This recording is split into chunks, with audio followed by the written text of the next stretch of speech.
എല്ലാവരും ഇങ്ങനെ അന്തം വിട്ടിട്ട് കേട്ട് കഴിഞ്ഞാൽ എവിടേക്കുമല്ല പോകുന്നത്. ഞാൻ എൻ്റെ സ്വന്തം വീട്ടിലേക്ക് നിൽക്കാൻ പോവുകയാണ്. ഒരുപാട് കാലമായിട്ട് നിൽക്കാൻ പോയിട്ട് ഇടയ്ക്കിടയ്ക്കൊക്കെ എന്തെങ്കിലും പരിപാടി ഉണ്ടാകുമ്പോൾ അങ്ങനെ നിന്ന് പോയി പോരാന്നല്ലാതെ നിന്നിട്ട് കുറേ അയക്കണം, അങ്ങനെ നിൽക്കലില്ല.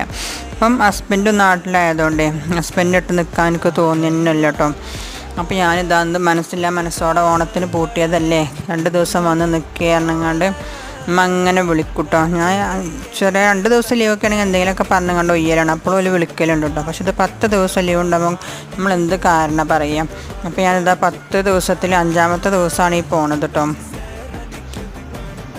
കല്യാണം കഴിഞ്ഞ ഉടനെ പണ്ട് കാലങ്ങളിലൊക്കെ എനിക്ക് എൻ്റെ വീട്ടിലേക്ക് പോകാൻ അത്രയ്ക്ക് ഇഷ്ടമുള്ള കാര്യം വേറെ ഒന്നുമില്ലായിരുന്നു കേട്ടോ. അതേമാതിരി എൻ്റെ വീട്ടിൽ നിന്ന് കല്യാണം കഴിച്ച വീട്ടിലേക്ക് പോകാൻ ഭയങ്കര സങ്കടവും കരച്ചിലും ഒക്കെ ആയിരുന്നു.